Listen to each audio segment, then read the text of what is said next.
Hi everyone, Aaron here for Zollotech, and this is Google's brand new Pixel 4a. This is a budget phone that has, from what most people are saying, a really great camera. And so this comes in at just $349 and will come out on August 20th. Now it's available in just one color, and that's called just black. So let's go ahead and open it up and see what we've got. So Google was nice enough to send this along so I could take a look at it. And it's not a sponsored review, but they did send the phone. So let's go ahead and open this up and see what we've got. We'll do a size comparison, we'll set it up, and then we'll actually see what it's like as far as its pictures. Now this year we don't have the XL version, it's just the 4A. So this is a little bit smaller than I thought. So I'll set this aside, we'll take a look at that in a moment, and let's take a look inside the box. So we'll take this out, and we've got a little bit of documentation here. We take this apart. We've got a SIM card tool, and then we also have our safety and warranty and a get starting guide. Inside we have a USB-C to USB-C cable. We also have an adapter that allows us to transfer our information, and then we have a power brick. This is the typical Pixel power brick we've seen before, and this supports up to 18-watt fast charging. So let's put this aside and take a closer look at the phone. So here's the phone itself. Let's peel this cover off. And it should be a really nice screen size. The bezels look pretty small, but it's got a matte plastic back to it. It looks pretty good. In fact, it's very similar to the Pixel 4 XL, as you can see. Here's a size comparison. So it's not quite as big, but let's go over the outside of it and then we'll talk about the specs. So on the back, it's all black, and then we have our fingerprint reader. We've got a single camera. We'll talk about the specs in a moment. On the right side, we have a power sleep wake button and a volume button, and it's got a nice clicky feel to it. And this button is sort of a bluish green color. On the bottom, it looks like we've got two speakers and a USB-C jack. On the left-hand side, there's nothing really other than a SIM card tray slot, so let's open that up. Now inside the SIM card tray slot is just room for one SIM card. There's no expandable storage, but for the price, you get 128 gigabytes of storage, so that's pretty good. And then on the top, we have a microphone and a headphone jack, which you don't see too often. So for $350, you get this. If you want to wait for a 5G version, that will ship this fall for $499. Now, internally, we have Qualcomm Snapdragon 730 with 6 gigabytes of RAM.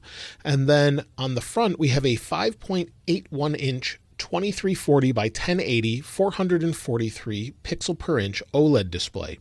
It supports HDR and uses Gorilla Glass 3, so it's a step back, but Gorilla Glass 3 is pretty hard and should resist scratches pretty well. On the front, we have an 8 megapixel f2.0 fixed focus lens with 1080p 30 video, and on the back we have a 12.2 megapixel f1.7 with optical image stabilization dual pixel phase detect autofocus camera with 4K 30 video. Now let's go ahead and turn it on, and then we'll talk about some more specs and see what it's like. So it's booting up here. You'll see it's a nice edge-to-edge display. And to give you a size comparison with, say, the iPhone SE, which I think is going to be its main competitor, it's very similarly sized. It's a little bit bigger. The display has a higher resolution and pixel density, but it seems about the same size. So again, next to the Pixel 4 XL, you'll see the screen size. So let's go ahead and get this set up. Now, Bluetooth crashed the second I turned it on, so that's kind of interesting, but let's go ahead and hit start, and we'll get this set up and see what it's like to use. So we'll connect to a Wi-Fi network. I'm going to skip the SIM card for now. Next, it says you can transfer your data, so we'll hit next, and we can plug in our old phone. And what I want to do is actually transfer data from my Pixel 4 XL to this device, so I can try it out the same way I would use it there. So let's go ahead and plug it in.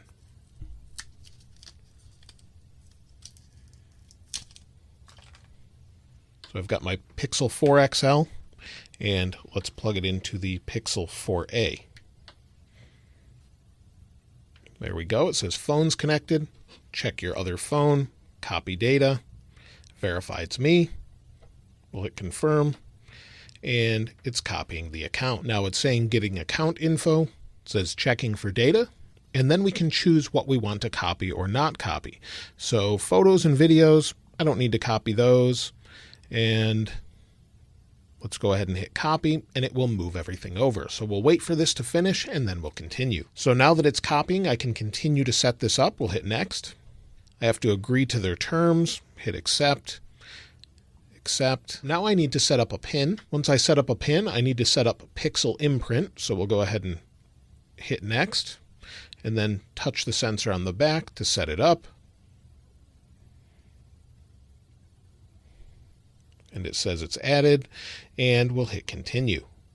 Now it says your assistant will be right with you, and it looks like the setup is done, or copying is done. So we'll hit close on the Pixel 4 XL, and then we'll go over to the 4a and continue. It already recognizes my voice, so I'll go ahead and hit next.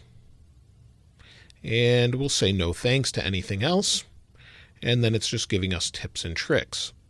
So it's going to continue doing this, add some finishing touches, and then we should be able to go to the home screen. Now it's saying I can go home. I'll hit next, switch apps. It's just telling me how to use this.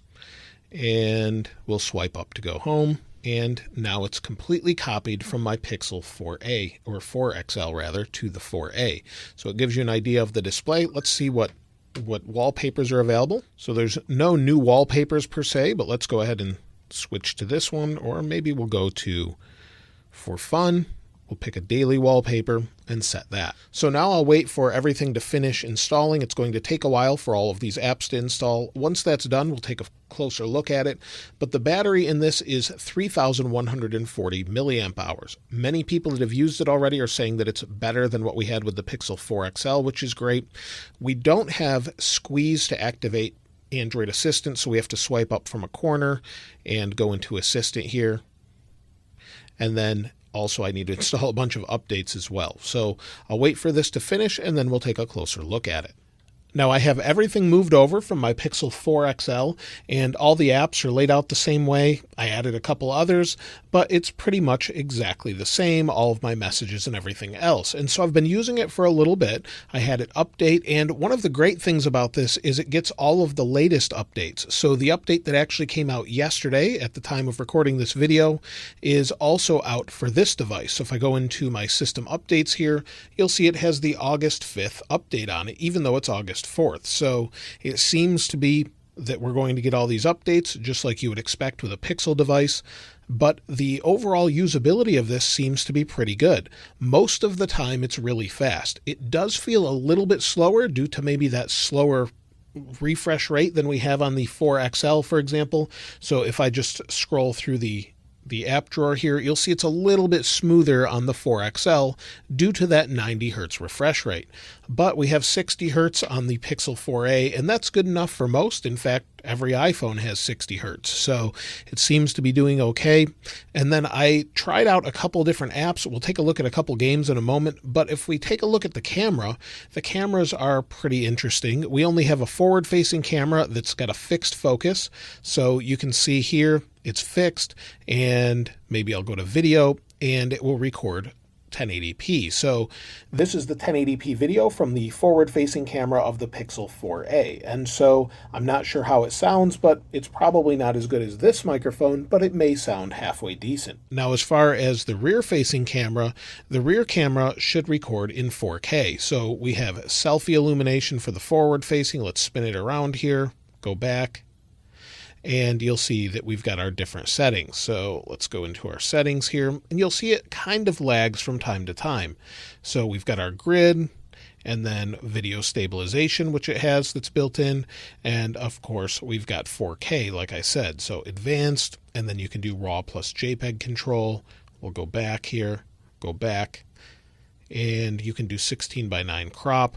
Now let's go to video mode and take a look at those settings quick. You'll see we've got 4K at 30p, like I said, and again, framing and things like that. So you've got all of those different settings, as well as frequent faces, so it will recognize as well. Now let's take a look at some of the photos and videos from this camera and see how they look compared to, say, the Pixel 4 XL, as well as maybe the iPhone SE for a quick comparison.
other than the cameras, the display on this phone is actually HDR, like I said earlier. So if we go to one of my videos, you'll see that we have 1080p HDR. We don't have 1440 or 4K, but we do have HDR. So if I rotate this, hit play, the speakers are actually decent too. So here, take a listen to these.